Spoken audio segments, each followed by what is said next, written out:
I'm Jeff Patterson with the Oklahoman. I'm sitting here with UFC fighter Chris Weidman, who will be in the main event of the UFC Fight Night card May 2nd at Chesapeake Energy Arena. Tickets go on sale Friday at Ticketmaster.com and the Chesapeake Energy Arena box office. Chris, first, thanks for joining us today. Thanks for having me. You're having that nice blitz of Oklahoma City. You're getting a game tonight. Yeah. Oh yeah, full media all day, and then right to the Oklahoma Thunder game. Yeah, Can't wait. You have fun with that. So, but first off, you've been here before. This is not, you're from the Northeast, but you've been to Oklahoma before. You were a stellar collegiate wrestler. What's it like being back? Because I'm sure you haven't been in quite a long time. It's nice. It's cool to be back. The last time I was here was 2006. I was also here in 2007. So yeah, both actually. Yeah, so 2007 and 2006 I was here. But I wrestled in nationals here, I think it was called the Ford Center. Mm-hmm. It was called, and not the Chesapeake Arena. But is it arena? Yeah, it's Chesapeake Energy Arena. Yeah. Okay. But it used to be the Ford Center back in the day. Okay. All right. I don't want to mess up the terminology. But yeah, so I wrestled in nationals out here, and then I also wrestled against OU, and then also Oklahoma State. Yeah. So I've been out here. Wrestling brings you around. Yeah. Now, so did wrestling play a large role in you? Obviously, the foundation of MMA fighters, there's a lot of wrestling to it. I mean, Did you know, back when you were at Hofstra, that wrestling would probably lead to you going into mixed martial arts? No, definitely not.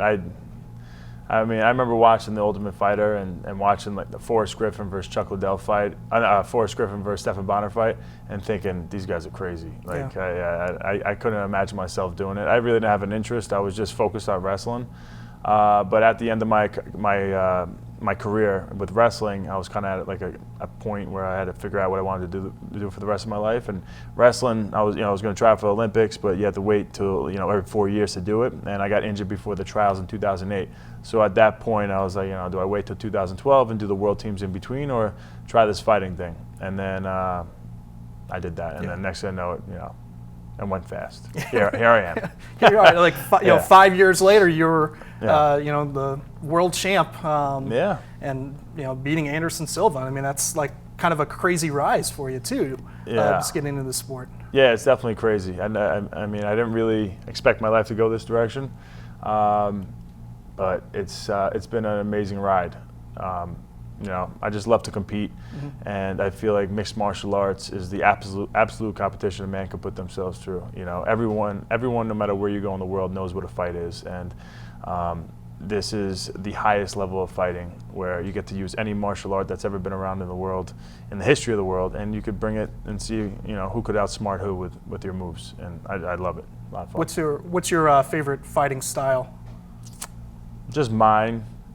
Different, be unique. It's I have different moves from all different type of martial arts, and you got to try to blend it together and make it your own, and keep it unique. And you don't really want it to be like anybody else in particular. But so I just blend it up from different techniques on the feet to takedowns to submissions. So just open-minded and kind of react on what the other guy's giving you.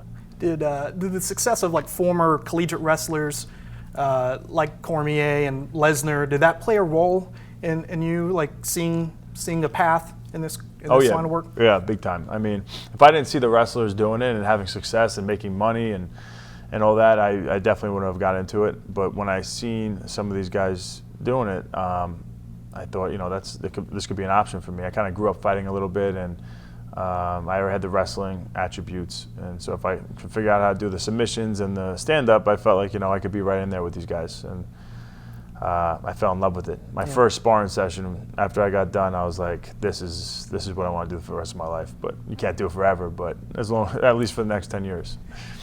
If we see you doing it at age 60, hey, I'm happy. You never know. Yeah, as long as I could still talk a little bit and I could still walk, I'll be happy. Be good to go. So on Saturday, May 2nd, here in Oklahoma City, you're fighting Jack Hermanson. Yep. What do you know about him as a fighter? What are you looking forward to? What are you expecting from him? So he's a tough dude. Really, strong-willed guy. Kind of well-rounded. He's had some knockouts, but he's definitely more of a submission and wrestler fighter.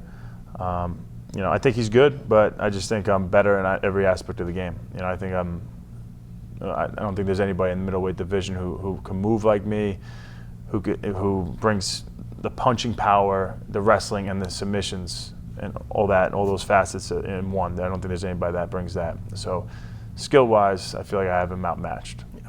What's the key for you? Like, you've been in the game now for a good while. Like, what's the key for having like a sustained success and having that longevity in UFC? Listening to your body during training, try to stay as injury-free as possible, and then just try to relax and have fun. I love to do it, and so when things get strenuous and tough, and you just have to remind yourself that this is you love what you do. Yeah. So that's really it. Yeah. So when you're walking to the octagon before a fight, like, what's going through your mind? Is there like specific hype songs that you need to have, or anything like that, or?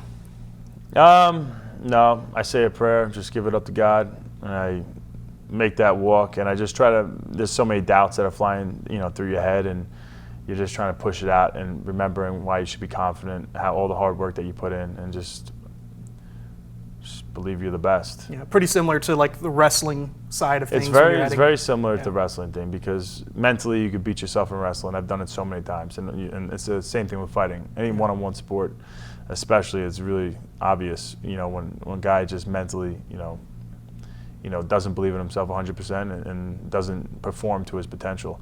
So just need to go out there and perform to my potential, and I'm happy, whether I win or lose. But I really think if I perform to my potential, there's nobody beating me. Yeah. Besides yourself, like, who is your favorite fighter to watch that's currently in UFC, and why?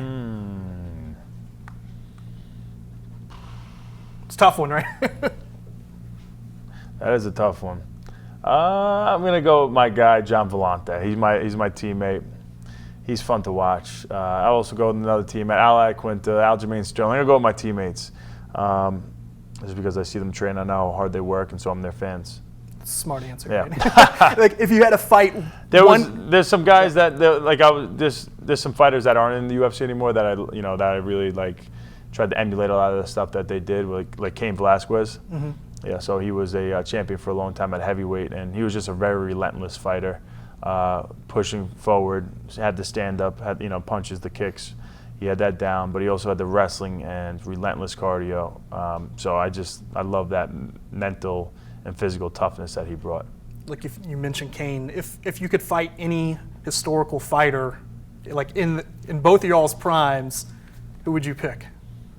I'm gonna say that. So if you look at my resume, I've kind of fought all the best guys, all the best guys in the world, really, that I'd want to fight in my weight class over the last 10 years.